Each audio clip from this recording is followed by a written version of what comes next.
فرمایا کہ اللہ تعالیٰ جب فرشتہ نازل کرتا ہے نا تو فرشتے آتے ہیں اللہ تعالیٰ کے حکم کو لے کر، اور جب تک وہ حکم پھر اس کی تنفیذ نہ ہو جائے، وہ حکم نافذ نہ کر دیا جائے اس زمین پر، فرشتے اوپر نہیں جاتے۔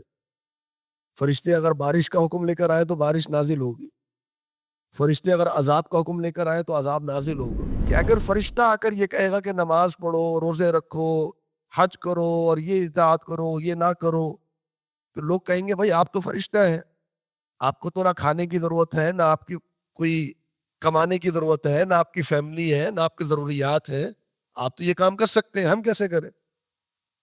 تو اللہ رب العالمین نے انسان کو تبلیغ کے لیے انسان کو ہی بھیجا۔ اس امت کے بھی ایک بڑے طبقے کو سمجھ میں نہیں آتی، وہ بھی یہ ماننے کو تیار نہیں ہے کہ نبی صلی اللہ علیہ وسلم ایک بشر تھے، وہ بھی نبی صلی اللہ علیہ وسلم کو انسان ماننے پہ تیار نہیں ہے، وہ بھی کہتے ہیں کہ نبی صلی اللہ علیہ وسلم کوئی نورانی مخلوق ہے۔ تو بھائی اگر نبی صلی اللہ علیہ وسلم نورانی مخلوق ہے تو فرشتوں کے اعتراض کے، قریش کے اعتراض کے جواب میں اللہ رب العالمین کہہ دیتا کہ بھئی یہ تو نورانی مخلوق ہے، یہ کوئی بشر تھوڑی ہے۔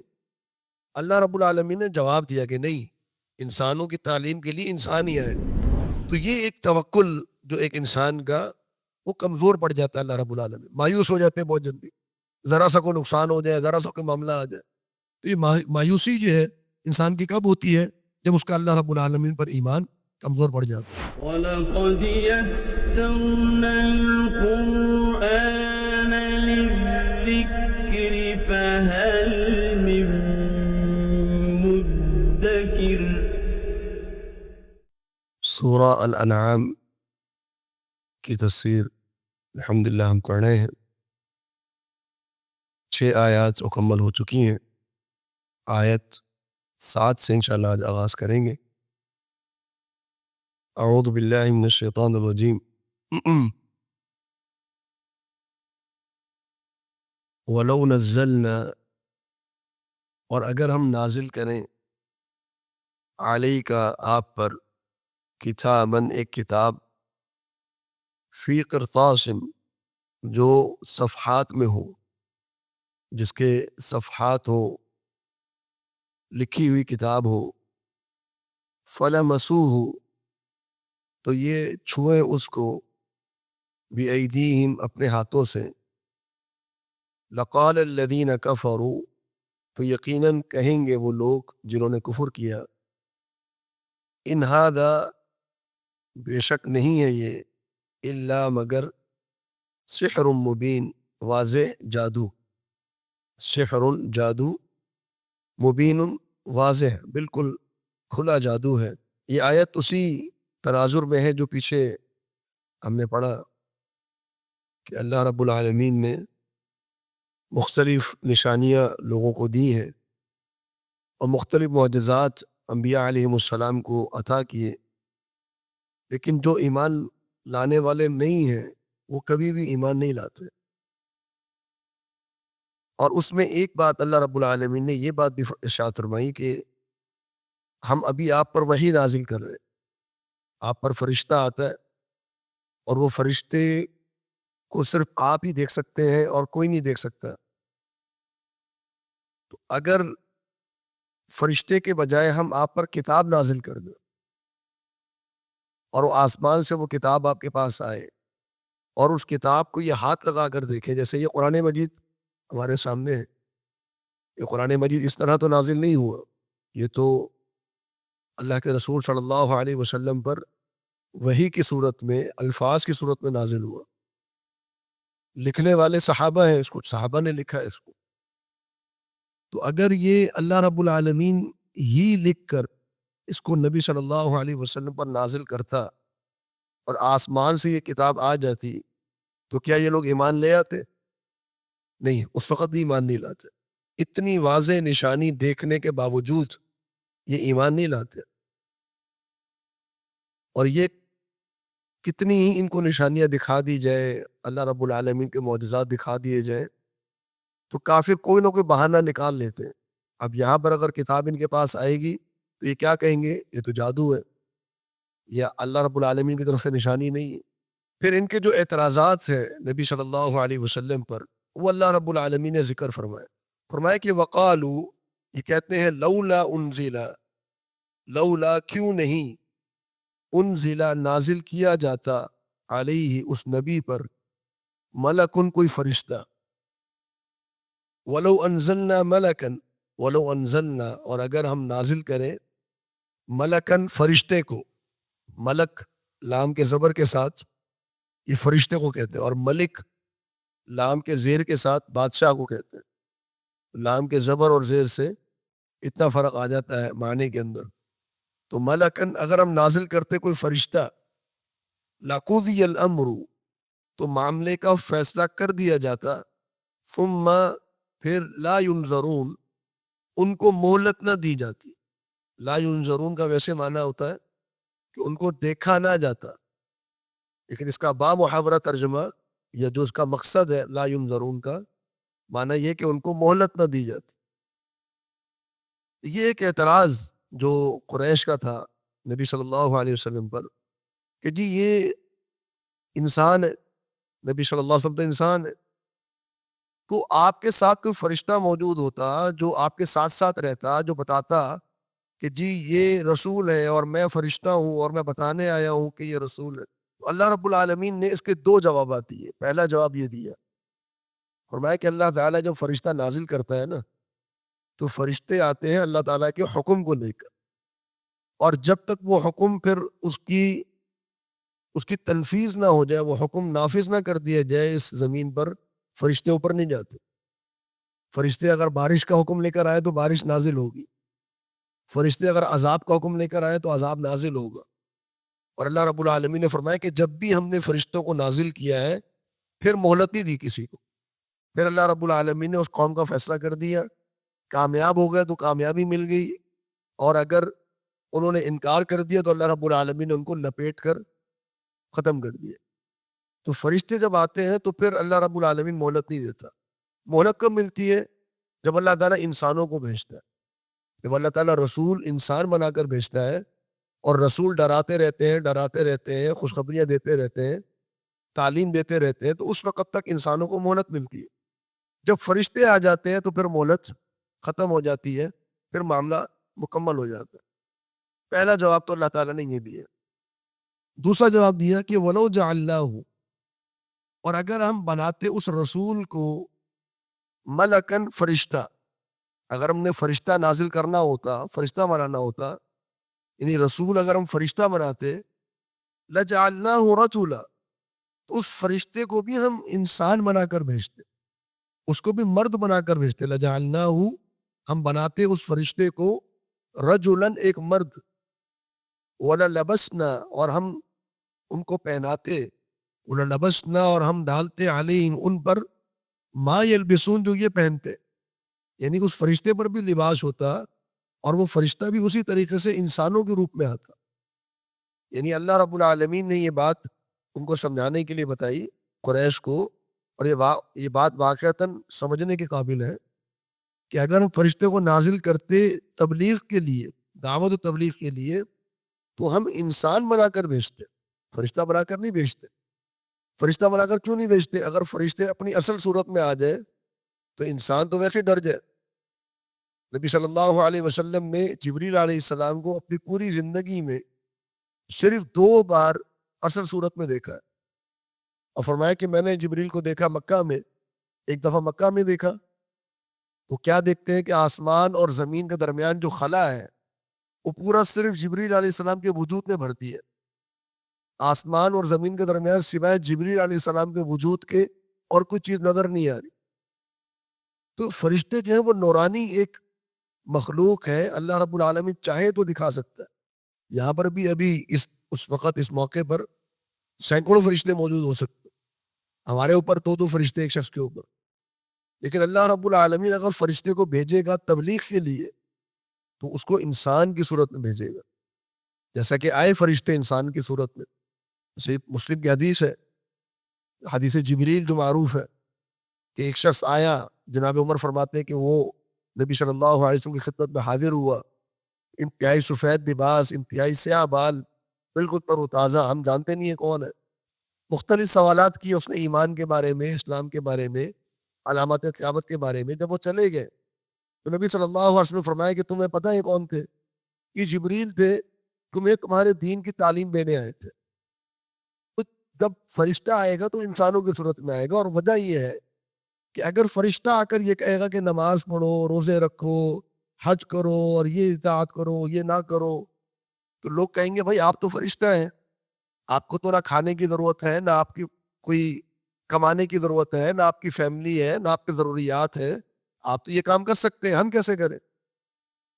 تو اللہ رب العالمین نے انسان کو تبلیغ کے لیے انسان کو ہی بھیجا کہ وہ ان کو رول ماڈل بن کے دکھائے کہ بھئی جس چیز کا میں تمہیں حکم دے رہا ہوں، جیسی ضروریات تمہاری ہیں ویسی میری بھی ہے، اس کے باوجود بھی میں اللہ کی عبادت بھی کر رہا ہوں، اس کے باوجود بھی میں جو برائیاں ہیں ان سے بچ رہا ہوں، اور میں اللہ رب العالمین کی احکامات پر عمل پیرا ہوں، تو میں عملی نمونہ ہوں تمہارے لیے، تاکہ لوگ ان کو دیکھ کر فالو کر سکیں. ایک فرشتہ ہے، اس کو کیا فالو کریں گے ہم؟ کھانے پینے میں کیسے فالو کریں گے؟ عبادت میں کیسے فالو کریں گے؟ اور یہ بات جو قریش کا ایک جو ذہن تھا وہ کیا تھا؟ قریش کا ذہن یہ تھا کہ جی کوئی انسان رسول بن کے نہیں آ سکتا.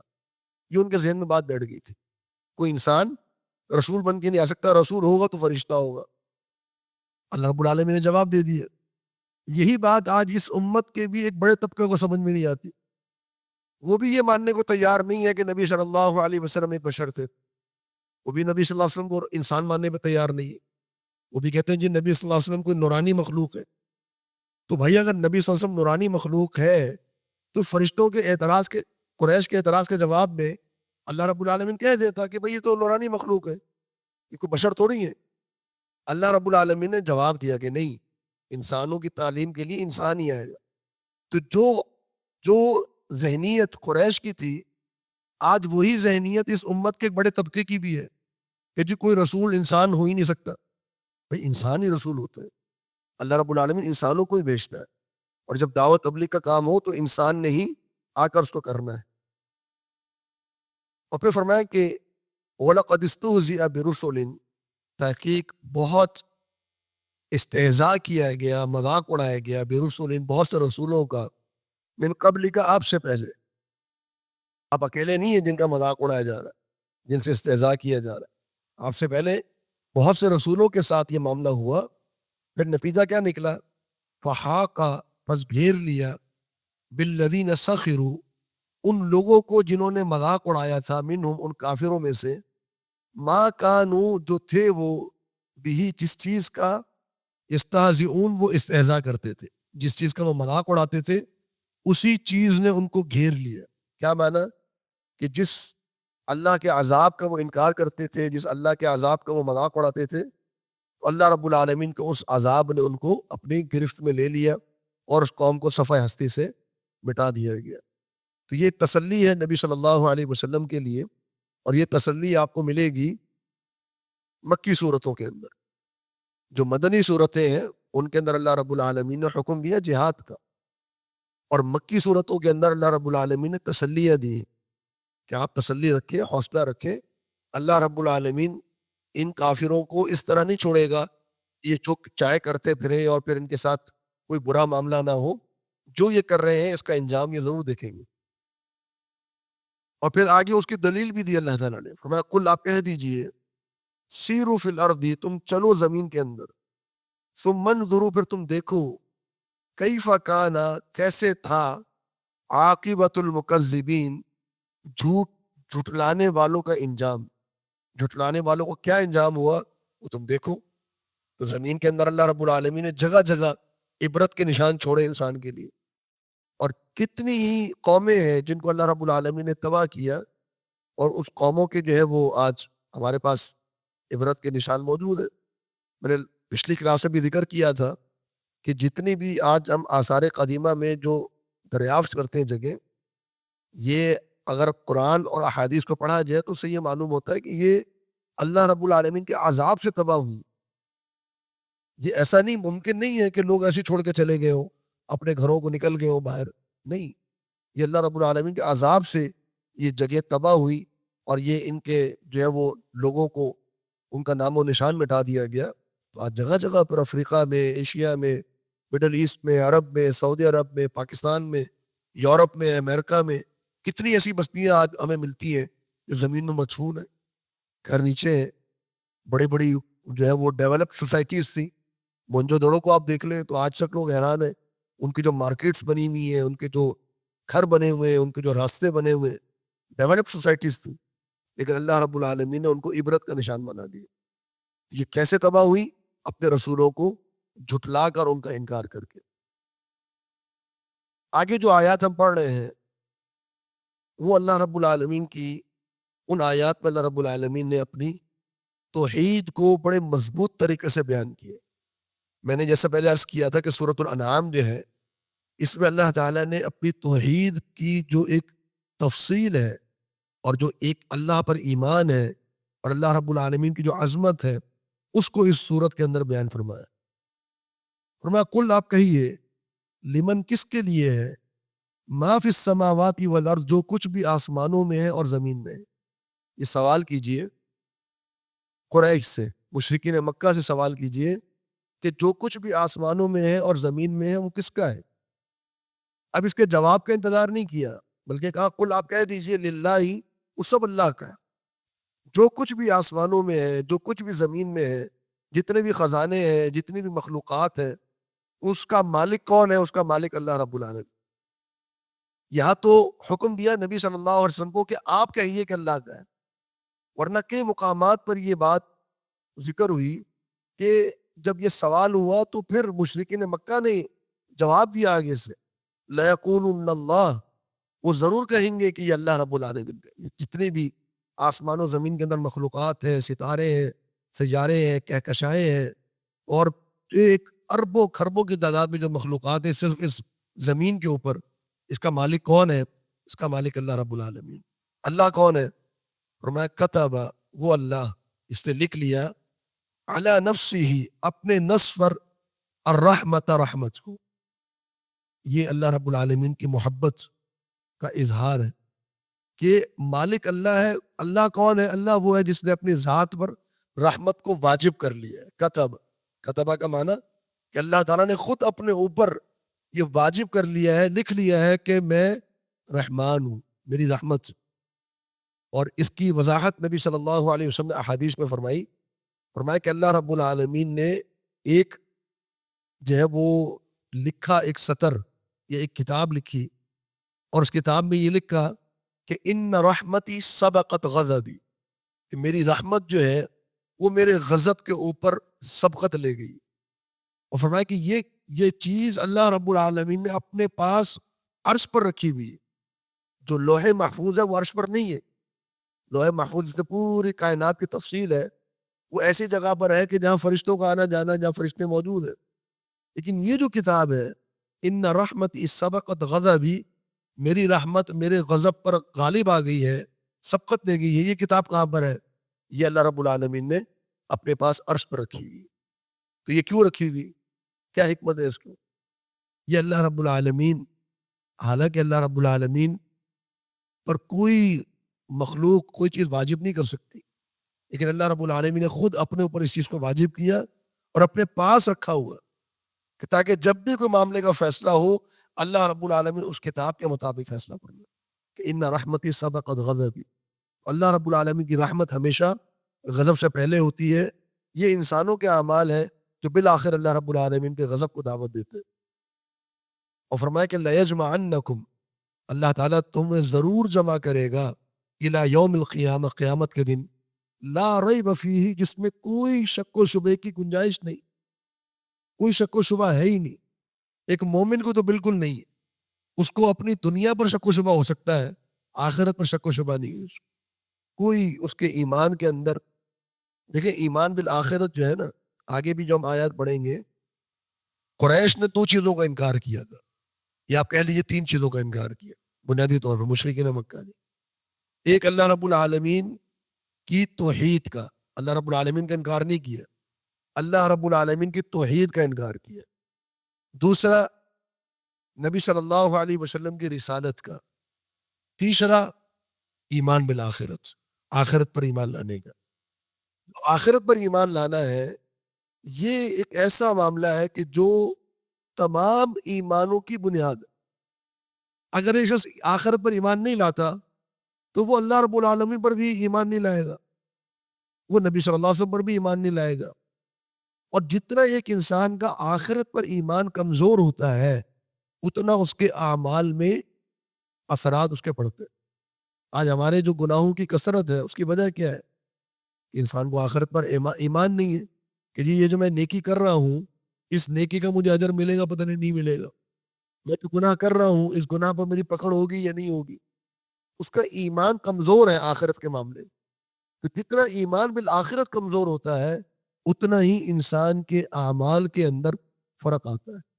آپ دیکھیے کہ ایک شخص جو ہے اس کی دنیا اور آخرت جو ہے، دنیا کے اعمال اور آخرت کے اعمال میں اکثریت اعمال دنیا کی کیوں ہوتی ہے؟ کیونکہ اس کا آخرت پر ایمان نہیں، اس کا دنیا پر ایمان ہے کہ میں جتنی دنیا میں محنت کروں گا اتنی زیادہ مجھے دنیا ملے گی، لیکن آخرت پر محنت کروں گا پتہ نہیں آخرت ہے یا نہیں، آخرت میں کچھ ملے گا یا نہیں ملے گا۔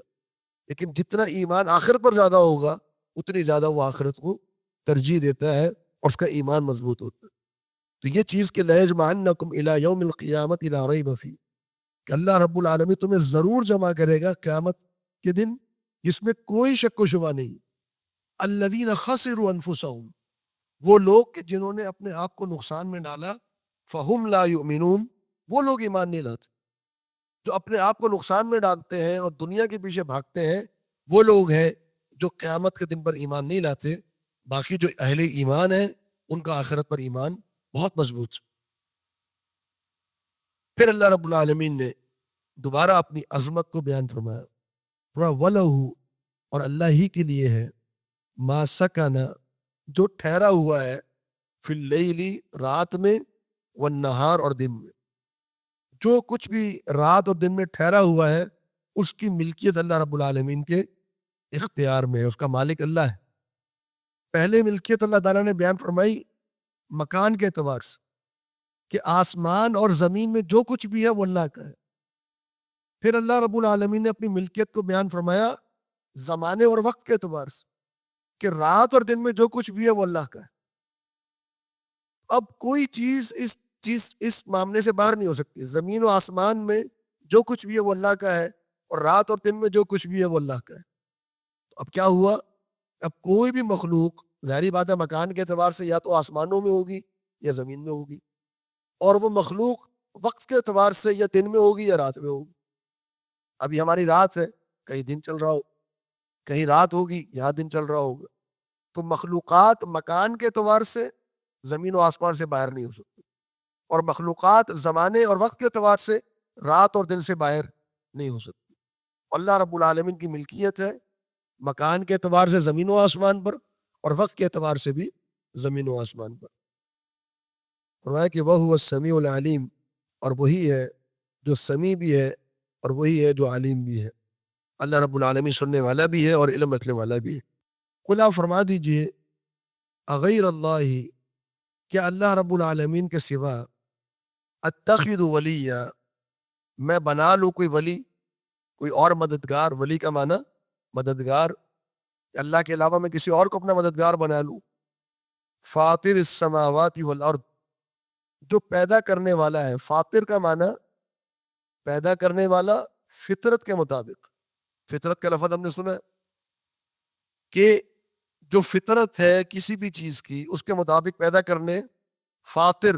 فاطر کا معنی پیدا کرنا، علی الفطرہ، فطرت کے اوپر۔ اللہ رب العالمین نے ہر چیز کو فطرت پر پیدا کیا، اس کی جو صحیح، اس کی جو نیچر ہے، اس کی جو صحیح اس کی کنڈیشن ہے، اس کا جو صحیح اس کا معاملہ ہے، اس کے مطابق اللہ رب العالمین نے اس چیز کو پیدا کیا۔ کوئی بھی چیز اللہ رب العالمین علی غیر الفطرہ پیدا نہیں کی۔ انسان ہو، جنات ہو، فرشتے ہو، آسمان و زمین کی ہر چیز ہو، ہر چیز کو اللہ رب العالمین نے اس کی فطرت پر پیدا فرمایا ہے۔ وَهُوَ يُطْعِمُ، اور وہی ہے جو کھلاتا ہے، وَلَا يُطْعَمُ، اور اس کو کھلایا نہیں جاتا۔ یہ بھی اللہ کی ایک صفت ہے۔ اللہ رب العالمین کھانے پینے کا محتاج نہیں، بلکہ اللہ تعالیٰ پوری مخلوقات کو کھلاتا ہے۔ وَهُوَ يُطْعِمُ، وہ کھلاتا ہے، کس کو کھلاتا ہے؟ پوری مخلوقات کو۔ آپ اندازہ کر لیجئے کون کون سی مخلوقات ہو سکتی ہیں۔ انسان ہے، جنات ہے، بشر ہے، مچھلیاں ہیں، پرندے ہیں، درندے ہیں، کتنی مخلوقات ہیں ہمارے اندر۔ ایک ایک انسان کے اندر ہزاروں مخلوقات ہوتی ہیں، بیکٹیریاز ہیں، جراثیم ہیں، وہ کیا کھاتے ہیں، ہمارے سیلز ہیں کیا کھاتے ہیں، اتنی مخلوقات ہیں ہم شمار نہیں کر سکتے. ان کو رزق کون دیتا ہے؟ اللہ رب العالمین رزق عطا فرماتا ہے. ویل مچھلی سب سے بڑا اس کا جو یعنی اس کائنات اس زمین کے اوپر جو سب سے بڑی مخلوق آج تک ڈسکور ہوئی ہے وہ ویل فش ہے. اب وہ ایک ایک وقت میں ٹنوں کے حساب سے مچھلیاں کھاتی ہیں، ٹنوں کے حساب سے. اس کو کون رزق دے رہا ہے؟ اللہ رب العالمین رزق دے رہا ہے. تو انسان جو ہے وہ بسا اوقات پریشان ہو جاتا ہے اپنے رزق کے حوالے سے. جو ذات اللہ تعالیٰ کی ایک اس زمین کی سب سے بڑی مخلوق کو کئی سالوں تک 50 سال 60 سال 100 سال ویل کی عمر ہوتی ہے اور ٹنوں کے حساب سے اس کو ایک وقت میں خوراک چاہیے ہوتی ہے اور سینکڑوں کی تعداد میں ہزاروں کے حساب سے یہ ویل مچھلیاں موجود ہیں. ان کو زمین پانی کے اندر بغیر ان کی محنت کے اللہ رب العالمین جو رزق پہنچا رہا ہے وہ مجھ جیسی اور آپ جیسی کمزور مخلوق کو نہیں دے سکتا. تو یہ ایک توکل جو ایک انسان کا وہ کمزور پڑ جاتا ہے. اللہ رب العالمین مایوس ہو جاتے ہیں بہت جلدی، ذرا سا کوئی نقصان ہو جائے، ذرا سا کوئی معاملہ آ جائے. تو یہ مایوسی جو ہے انسان کی کب ہوتی ہے؟ جب اس کا اللہ رب العالمین پر ایمان کمزور پڑ جاتا ہے.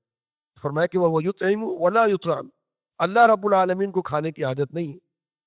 اللہ فرما دیجئے انی امرت، بے شک مجھے حکم دیا گیا، ان اکون، یہ کہ میں ہو جاؤں، اولا سب سے پہلا، من اسلم جو اسلام لائے، ولا تکونن اور آپ ہرگز نہ ہوئیے، من المشرکین شرک کرنے والوں میں سے. یہ نبی صلی اللہ علیہ وسلم نے اپنا حکم ذکر کیا کہ مجھے حکم دیا گیا ہے کہ میں سب سے پہلا مسلمان بن جاؤں. اب سب سے پہلے مسلمان نبی صلی اللہ علیہ وسلم تو نہیں ہے، آپ سے پہلے بہت سے انبیاء گزرے، بڑی امتیں گزری، تو پہلا مسلمان ہونے سے معنی کیا ہے؟ اس کے دو معنی علماء نے ذکر کیے. اول من اسلم کا ایک معنی یہ ہے کہ اس امت میں پہلا مسلمان کون ہے؟ وہ نبی صلی اللہ علیہ وسلم. اس امت کے سب سے پہلے جو مسلمان ہے، اس امت کا آغاز کہاں سے ہوا؟ نبی صلی اللہ علیہ وسلم سے ہوا. اس امت کے اندر اول من اسلم جو ہے وہ نبی صلی اللہ علیہ وسلم. یہ اس کا ایک معنی یہ ہے کہ حکم آتے ہی، جیسے ہی اللہ کا حکم آئے تو پہلا جو اول جس نے سر تسلیم خم کیا وہ میں ہوں. یعنی جیسے ہی اللہ رب العالمین کا کوئی بھی حکم آئے گا، جیسے ہی آئے گا تو سب سے پہلے میں اس کو تسلیم کروں گا، چاہے وہ حکم آ جاتا ہے یا وہ حکم جو وہ سال کے بعد یا جب بھی اللہ تعالیٰ کا حکم آئے تو میں اس کو قبول کروں گا. ولا تکونن من المشرکین، اور آپ ہرگز بھی شرک کرنے والوں میں سے نہ ہو جائیں. یہ اللہ رب العالمین کا حکم ہے. کس کے لیے؟ نبی صلی اللہ علیہ وسلم کے لیے بھی اور ہم سب کے لیے، کہ کبھی بھی زندگی میں اللہ تعالیٰ کے ساتھ شرک کرنے کی خطا نہیں کرنی، یہ غلطی نہیں کرنی. کچھ بھی ہو جائے انسان کے ساتھ، یہ شرک ایک ایسا معاملہ ہے کہ اس معاملے کے حوالے سے انسان جس کو کہتے ہیں ریڈ لائن، یہ ریڈ لائن ہے انسان کہ کہیں تک بھی پہنچ جائے لیکن شرک کی ریڈ لائن اس پہ کراس نہیں کرنی کبھی بھی. تو یہ نبی صلی اللہ علیہ وسلم کی بھی حدیث ہے کہ ایک شخص ذاق طعم الایمان، ایمان کا صحیح ذائقہ اس شخص نے چکھا ہے کہ جس کے دل کے اندر یہ بات موجود ہو کہ میں اپنی ہاتھوں میں جلتا ہوا انگارہ اٹھا لوں گا، یہ بات مجھے قبول ہے، لیکن اللہ رب العالمین کے ساتھ میں کبھی شرک نہیں کروں گا. اس نے ایمان کا ذائقہ چکھ لیا کہ دنیا کی کوئی آفت آ جائے، کوئی مصیبت آ جائے، میں نے کبھی بھی اللہ رب العالمین کے ساتھ شرک نہیں کرنا. یہ تہیہ اس کا اپنے دل کے اندر موجود ہونا چاہیے. یہ ریڈ لائن اس کی بالکل کلیئر ہونی چاہیے کہ ولا تکونن من المشرکین. قل، آپ فرما دیجئے، انی اخاف، بے شک میں ڈرتا ہوں، ان عصیت ربی، اگر میں نے اپنے رب کے ساتھ نافرمانی کی تو میں ڈرتا ہوں کس بات سے؟ عذاب سے، یوم عظیم، بہت بڑے دن کے عذاب سے، بہت بڑے دن کے عذاب سے میں ڈرتا ہوں. یہ کون فرما رہا ہے؟ نبی صلی اللہ علیہ وسلم، کہ اگر میں نے اپنے رب کی نافرمانی کی تو جو بہت بڑا دن ہے، بہت بڑا دن سے مراد قیامت کا دن، کہ قیامت کے دن کا جو عذاب ہے اس سے میں خوفزدہ ہوں. اور اللہ رب العالمین نے نبی صلی اللہ علیہ وسلم کو، بلکہ تمام اہل ایمان، قیامت کا جو عذاب ہے اس سے محفوظ فرما دیا. ان کو اس دن کوئی خوف نہیں ہوگا. لیکن دنیا کے اندر انسان کو خوف ہونا چاہیے کہ یہ جو بات نبی صلی اللہ علیہ وسلم فرمائی، ان عصیت ربی، میں نے اگر اللہ کی نافرمانی کی تو مجھے اللہ رب العالمین کا عذاب قیامت والے دن آ سکتا ہے. تو یہ ڈر انسان کو اپنی موت تک ہونا چاہیے. جو میں نے پہلے بھی ذکر کیا کہ ایک امید اور خوف، یہ دونوں انسان کے برابر پیمانے ہونے چاہیے. امید بھی ہو اور خوف بھی ہو، اور خوف ایسا ہو جیسے نبی صلی اللہ علیہ وسلم کا خوف ہوا کرتا تھا. فرمایا کہ من یصرف عنہ، من دو شخص، یصرف عنہ پھیر دیا گیا، عنہ اس عذاب سے، یومئذ قیامت کے دن، فقط رحم، پس تحقیق اللہ نے اس پر رحمت کی. یعنی قیامت کے دن اعلیٰ ترین مرتبہ پانا یا عالی مقام پانا، یہ تو بہت ہی بڑی بات ہے. لیکن اگر ایک انسان کو اتنا بھی نصیب ہو گیا کہ اللہ رب العالمین نے اس کو اپنے عذاب سے محفوظ کر دیا، تو سمجھ لے کہ وہ اللہ کی رحمت میں آ گیا. یہ کم از کم انسان کی کوشش کہ میں عذاب میں نہ جاؤں، میں جہنم کے اندر نہ چلا جاؤں. جنت کے عالی مقام تو ایک بہت ایک بڑی ایک اس کے لیے محنت، اس کے لیے ایک جدوجہد، ایک مستقل پوری زندگی اس میں گزارنا، یہ تو ایک محنت ہے اپنی جگہ. لیکن میں کم از کم اتنی محنت ضرور کر جاؤں کہ میں قیامت کے دن عذاب میں گرفتار نہ ہوں. اور آگے ہم پڑھیں گے سورۃ الاعراف، ایک مقام ہے اعراف کا جو جنت اور جہنم کے درمیان ہے. وہاں وہ لوگ ہوں گے، اس کی تفصیل آئے گی انشاءاللہ، وہاں وہ لوگ ہوں گے جو نہ جنت میں جائیں گے نہ جہنم میں جائیں گے. تو ایک امام ہے، بہت بڑے امام حافظ ابن حزم رحمہ اللہ، بہت بڑے امام، وہ فرماتے ہیں کہ میری زندگی کیا اگر نتیجہ یہ نکل آئے کہ اللہ رب العالمین مجھے اصحاب اعراف میں سے بنا دے کہ میں جہنم میں نہ جاؤں، بس میں سمجھوں گا میں کامیاب ہو گیا. تو یہ بھی ایک انسان کو اپنے ذہن میں ہونا چاہیے. ہم لوگ تو چھوٹی چھوٹی نیکیوں پہ سمجھ رہے ہوتے ہیں کہ پتہ نہیں ہم نے کتنے بڑے جنت کے جو ہے وہ درجات اپنے نام لکھوا لیے. لیکن انسان کے ذہن میں یہ ہونا چاہیے کہ اللہ جہنم کے عذاب جو قیامت کے دن ہونا ہے، کم از کم اس سے ہمیں محفوظ فرما لے. اور یہ کم بات نہیں ہے، بلکہ آگے کیا فرمایا اللہ نے، وَذَلِكَ الْفَوْزُ الْمُبِينُ، یہ واضح کامیابی ہے، یہ بڑی کامیابی ہے انسان کی کہ وہ اللہ رب العالمین کے عذاب سے اس دن محفوظ ہو جائے. پھر ایک عقیدے کا ایک مسئلہ اللہ رب العالمین نے سمجھایا، وہ عقیدے کا مسئلہ یہ فرمایا کہ وَإِن يَمْسَسْكَ اللَّهُ وَإِن يَمْسَسْكَ، وَإِن اور اگر يَمْسَسْكَ چھو لے آپ کو، اللہ رب العالمین، بِذُرٍ کسی نقصان کے ساتھ، یعنی اللہ تعالیٰ آپ کو کوئی نقصان پہنچا دے. یہ عقیدے کا مسئلہ سمجھایا جا رہا ہے کہ اللہ تعالیٰ اگر آپ کو نقصان پہنچا دے، فلا کاشف، پس نہیں ہے کھولنے والا، لہو اس نقصان کو، الا ہوا مگر اللہ رب العالمین. نقصان بھی اللہ نے پہنچانا ہے، نقصان ہٹانا بھی، اس تکلیف کو ہٹانا بھی اللہ رب العالمین نے. وَإِن يَمْسَسْكَ بِخَيْرٍ، اور اگر اللہ تعالیٰ کوئی خیر آپ کو پہنچا دے، فَهُوَ عَلَى كُلِّ شَيْءٍ قَدِيرٌ، تو اللہ تعالیٰ یہ ہر چیز پر قادر. یہ دونوں عقیدے مومن کو اللہ رب العالمین نے یہاں پر سمجھائے. نقصان پہنچانا، نفع اور نقصان کا مالک اللہ ہے. نفع دینے والی ذات بھی اللہ کی ہے، نقصان پہنچانے والی ذات بھی اللہ کی ہے، اور نقصان سے بچانے والی ذات بھی اللہ کی. اور یہ وہ عقیدہ ہے کہ جس میں آج بڑے بڑے مسلمان ٹھوکر کھا کے بیٹھے، بڑے بڑے مسلمان. کئی اہل توحید بھی ایسے ہیں جو اس مسئلے کے اندر چوٹ کھا جاتے ہیں. نفع اور نقصان کا جو حقیقی مالک ہے وہ اللہ رب العالمین، حقیقی مالک. اور یہ حقیقت انسان کے دل کے اندر نا بڑی ایک واضح طور پہ موجود ہونی چاہیے، اور یہ حقیقت اس کے اعمال میں، اس کے الفاظ میں، اس کے کردار میں نظر آنی چاہیے. بسا اوقات انسان اپنے نفع کے لیے دین پر کمپرومائز کر جاتا ہے اپنا نفع کے لیے. اس کا مطلب کیا ہے؟ اس کا مطلب یہ ہے کہ اس کو اللہ رب العالمین نفع کا مالک ہے، اس پر اس کا ایمان مکمل نہیں ہے.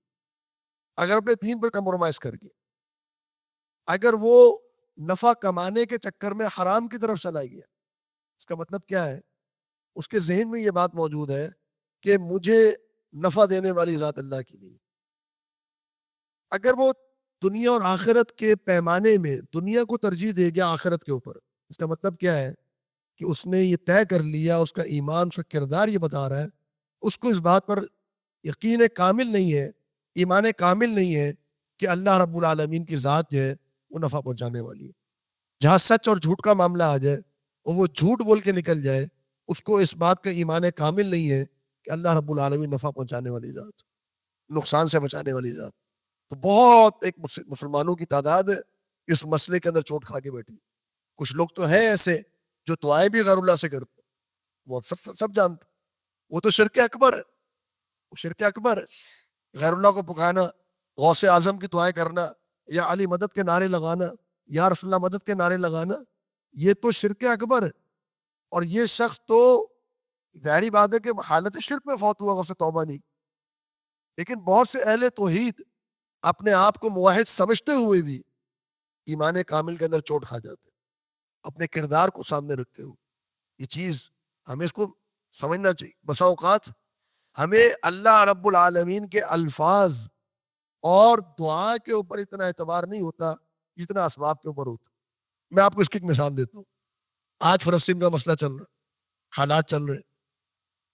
اب ہم اس بات کی طرف تو توجہ دے رہے کہ جو فلسطین کے ساتھ یہ ہوا, مسلمان کچھ نہیں کر رہے, حکمران کچھ نہیں کر رہے, یہ نہیں ہے, وہ نہیں ہے.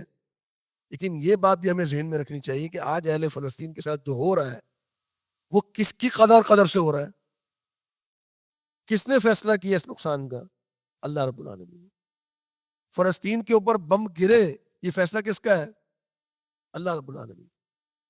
فلسطین کے بچے فوت ہو, فلسطین کے مرد اور خواتین شہید ہو, یہ فیصلہ کس کا ہے؟ اللہ رب العالمین. پہلے یہ بات ذہن میں لائیں, یہ یہودیوں کا اختیار ہے ہی نہیں کہ یہودی اپنی مرضی سے بم مار دے. اللہ رب العالمین چاہتا ہو کہ مسلمان شہید نہ ہو, نہیں ہو سکتا. ان کی شہادت اللہ نے لکھی ہوئی تھی, ان کا یہ نقصان اللہ نے لکھا ہوا تھا. تو پہلے تو اس قدر پر ایمان لے کر آئے, پھر آپ اسباب کی طرف جائیں کہ ہماری کمزوریاں, ہماری ناکامیاں, ہمارے معاملات.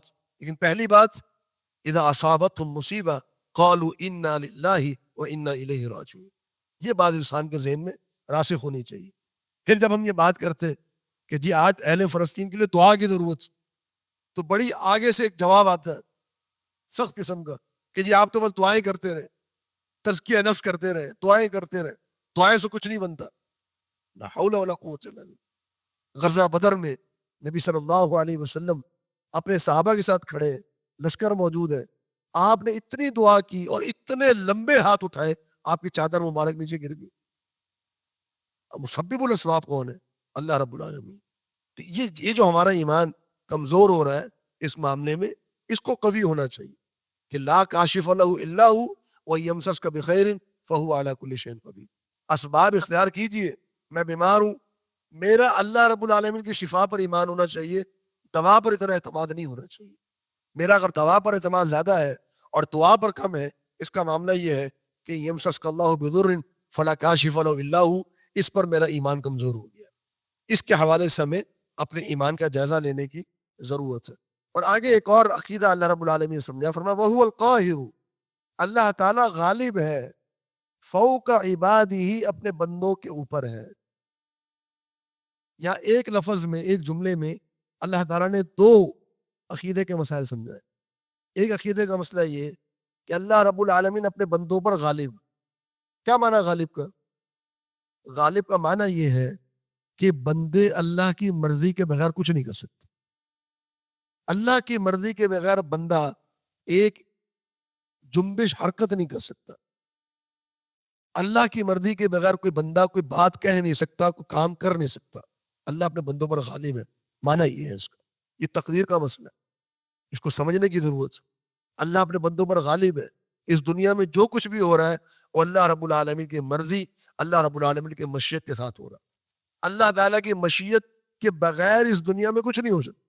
ہاں, اس مشیت کے کچھ احکامات ہوں گے. اگر برائی ہو رہی ہے اللہ کی قضاء اور قدر سے ہو رہی ہے, اس کی کوئی حکمت ہوگی وہ ہمیں نہیں پتہ, ممکن ہے پتہ بھی ہو, ممکن نہ بھی پتہ ہو. اللہ رب العالمین اپنے بندوں پر غالب, یہ تقدیر کا مسئلہ. اور دوسری بات جو اللہ نے سمجھائی کہ فوق عبادی ہی، یہ دوسرا مسئلہ، اللہ اپنے بندوں سے اوپر ہے، اللہ عرش پر مستوی ہے، اللہ بندوں کے درمیان نہیں ہے، فوق عبادی، اللہ بندوں سے اوپر ہے، علوف میں ہے، عالی جہت پر ہے، اور رحمان علی العرش استویٰ. تو یہ دونوں مسئلے اللہ رب العالمین نے اس جملے کے اندر سمجھائے. فرمایا وہو الحکیم الخبیر، اللہ رب العالمین حکیم بھی ہے، حکمت والا بھی ہے، اور الخبیر بھی، اللہ تعالیٰ ہر خبر رکھنے والا. اللہ کو ہر بندے کی ایک ایک بات کا، ایک ایک راز کا پتہ ہے، اس کے ماضی کا، اس کے حال کا، اس کے مستقبل کا پتہ ہے. ہر بات سے اللہ رب العالمین باخبر ہے. اللہ رب العالمین کو کوئی مخلوق اس زمین کے اوپر عاجز نہیں کر سکتی. کل آپ فرما دیجئے ای شیئن، کون سی چیز جو ہے، اکبر شہادہ، وہ سب سے بڑی ہے شہادت کے حوالے سے. شہادت کا معنی یہاں پر گواہی. کون سی چیز جس کی گواہی سب سے بڑی ہے؟ یہ اللہ کے رسول صلی اللہ علیہ وسلم سوال پوچھ رہے ہیں. کس سے سوال پوچھ رہے ہیں؟ سر فہرست مشرکین مکہ سے، اب دوسرے نمبر پر پوری انسانیت سے کہ اے انسانوں یہ بتاؤ سب سے بڑی گواہی اس کائنات میں کس کی ہو سکتی ہے؟ آگے کیا جواب دیا؟ قل اللہ، گواہی اللہ کی ہے. سب سے بڑی گواہی اس کائنات میں کینی ذات کی، وہ کون ہے؟ وہ اللہ رب العالمین. اور اللہ رب العالمین کی گواہی کہاں پر ہے؟ اللہ رب العالمین کی گواہی یہ قرآن مجید ہے. یہ قرآن مجید اللہ تعالیٰ کی گواہی، اس میں جو اللہ نے لکھا ہے اللہ اس کا گواہ ہے. آگے فرمایا کہ شہید، وہ گواہ ہے، بینی و بینکم، میرے اور تمہارے درمیان، وہ گواہ ہے، وہ فیصلہ کرے گا. گواہی کہاں ہے؟ وَأُوحِيَ إِلَيَّ هَذَا الْقُرْآنِ، اور وحی کی میری طرف اس قرآن کو. یہ گواہی اللہ کی. اللہ رب العالمین نے اس قرآن کو میری طرف وحی کی ہے، یہ گواہی اللہ کی. کیوں وحی کی ہے؟ لِأُنذِرَكُمْ، تاکہ میں تمہیں ڈراؤں بھی اس قرآن کے ذریعے سے. وَمَنْ بَلَغَ، اور جہاں جہاں تک یہ قرآن پہنچے ان سب کو میں اس قرآن کے ذریعے سے اللہ کی گواہی بھی دوں، اور اللہ کی گواہی کے ذریعے سے ان کو اللہ کے عذاب سے بھی ڈراؤں. أَإِنَّكُمْ لَتَشْهَدُونَ، کیا تم لوگ اس بات کی گواہی دیتے ہو، أَنَّ مَعَ اللَّهِ، کہ بے شک اللہ کے ساتھ، آلِهَةً أُخْرَى، اور بھی معبود ہے، تم اس بات کی گواہی دیتے ہو؟ قل، آپ کہہ دیجئے، لا اشہد، میں اس کی گواہی نہیں دیتا، میں اس بات کا انکاری ہوں، میں منکر ہوں کہ اللہ کے ساتھ کوئی اور معبود ہو سکتے ہو. میری گواہی کیا ہے؟ قل، آپ فرما دیجئے، انما هو الہ واحد، بات یہ ہے کہ وہ اکیلا الہ ہے. الہ، وہ الہ ہے، واحد، اکیلا ہے. واننی بریء، اور بے شک میں بری ہوں، مما تشرکون، ان تمام معبودوں سے جو تم اللہ کے ساتھ شریک کرتے ہو، ان تمام سے بری ہوں. الذین آتیناہم الکتاب، الذین، وہ لوگ، آتیناہم الکتاب، جن کو ہم نے کتاب دی ہے، یعنی تورات اور انجیل. الکتاب سے مراد یہاں پر تورات اور انجیل مراد ہے. وہ لوگ جن کو ہم نے تورات اور انجیل دی ہے، یعرفونہ، وہ جانتے ہیں اس نبی کو، کما یعرفون ابناءہم، جس طرح وہ اپنے بیٹوں کو جانتے ہیں. ایک باپ لاکھوں کے مجمع میں اپنے بیٹے کو پہچان لے گا. ہو سکتا ہے اپنے پڑوسی کو پہچاننے میں، اپنے رشتہ دار کو پہچاننے میں، کسی اور دوست کو پہچاننے میں اس کو کوئی مشکل ہو سکتی ہے. لاکھوں کے مجمع میں اپنی اولاد کو کوئی پہچاننے میں پریشانی نہیں ہوگی انسان. اللہ رب العالمین نے یہاں مثال دے کر وضاحت کی کہ جس طرح ایک باپ لاکھوں کے مجمع میں اپنے بیٹے کو پہچان لے گا، ویسے یہ تورات اور انجیل والے یہودی اور عیسائی نبی صلی اللہ علیہ وسلم کو پہچانتے ہیں پوری کائنات کے اندر. ان کو پتہ ہے کہ اللہ کے رسول ہے، ان کو پتہ ہے، یہ پہچانتے ہیں اللہ کے رسول کو. لیکن مسئلہ کیا ہے؟ مَعَ الَّذِينَ خَسِرُوا أَنفُسَهُمْ، وہ لوگ جنہوں نے اپنے نفسوں پر، اپنے نفسوں کو نقصان میں ڈالا، فَهُمْ لَا يُؤْمِنُونَ، وہ ایمان نہیں لاتے. یہ لوگ اپنے نفسوں کو نقصان میں ڈال چکے، انہوں نے آخرت کے بدلے دنیا کا سودا کر لیا. یہودی کو پتہ ہے، عیسائیوں کو پتہ ہے، جو ان کے علماء ہیں، جو ان کے احبار ہیں، جو رہبانیین ہیں، ان کو پتہ ہے کہ نبی صلی اللہ علیہ وسلم ہی اصل میں وہ نبی ہے. لیکن انہوں نے تورات کے اندر، انجیل کے اندر تحریف کر کے، صفات تبدیل کر کے نبی صلی اللہ علیہ وسلم کی شخصیت کو مسخ کر کے رکھ دیے. آپ اندازہ کیجئے کہ تورات کے اندر جو علامات، جو صفات نبی صلی اللہ علیہ وسلم کے لیے بیان ہوئی، اس کو انہوں نے اتنا مسخ کر دیا، اتنا مسخ کر دیا کہ اب وہ اس صفات کے اندر اتنی تبدیلی آ گئی ہے کہ وہ جس مسیحا کے منتظر ہیں اس صفات کے مطابق اب دجال ان کے سامنے مسیحا ہے. اب دجال مسیحا ہے. اب وہ کس کا انتظار کر رہے ہیں؟ دجال کا. حالانکہ وہ آیات جو تورات میں موجود ہیں وہ کس کے لیے تھی؟ وہ محمد رسول اللہ صلی اللہ علیہ وسلم کے لیے تھی. لیکن انہوں نے اس کے اندر اتنی تعریف کی. آج جو یہ علماء بات کرتے ہیں نا کہ یہودی دجال کا انتظار کر رہے ہیں، تو جو ان کی تورات میں تو جس شخصیت کا انتظار لکھا ہوا تھا وہ اصل میں کس کا تھا؟ وہ محمد صلی اللہ علیہ وسلم کا تھا. لیکن اس صفات کے اندر اتنی تبدیلی کی ان لوگوں نے کہ اب وہ صفات کس پر جو ہے وہ فٹ آتی ہیں؟ وہ دجال کے اوپر فٹ آتی ہے. یہ ہوتا ہے حق کو باطل میں تبدیل کرنے کا نقصان. اب وہ کیا ہوگا؟ بجائے اس کے کہ وہ محمد صلی اللہ علیہ وسلم پر ایمان لاتے اور کامیاب ہو جاتے، اب وہ دجال کے ساتھ نکلیں گے قیامت کے ساتھ. یہ سب کو پتہ ہے، نبی صلی اللہ علیہ وسلم کی حدیث ہے. اسی طرح عیسائی اب جس مسیحا کے منتظر ہیں وہ اب کب نکلے گا؟ وہ بھی دجال کے ساتھ نکلے گا. ان کے پاس جو علامات لکھی ہوئی تھی نبی صلی اللہ علیہ وسلم کی، اتنی تعریف ہوئی اب وہ فٹ کس پر آتی ہیں؟ دجال کے اوپر فٹ آتی ہیں. وہ فرمایا کہ ومن اظلم، کون ہے بڑا ظالم، ممن اس شخص سے افترا علی اللہ کذبا، جس نے جھوٹ باندھا اللہ رب العالمین پر، او کذب بآیاتہ، یا اللہ رب العالمین کی آیات کی تکذیب کی. انہو، بے شک حق یہ ہے، لا یفلح الظالمون، کہ ظالم لوگ کامیاب نہیں ہوں گے. تو اللہ رب العالمین نے سب سے بڑے ظالم کی دو نشانیاں بیان کی یا دو صفات بیان کی اس کے کردار کی. ایک یہ کہ وہ اللہ پر جھوٹ بولتا ہے. یہ کس کے لیے کہا گیا؟ اس کے اولین مخاطب ہے مشرکین مکہ، کیونکہ انہوں نے جتنا بھی دین بنایا اپنا، وہ یہ تھوڑی کہتے تھے کہ ہمارا دین ہے. وہ کیا کہتے تھے؟ کہ یہ دین اللہ کی طرف سے نازل ہوا.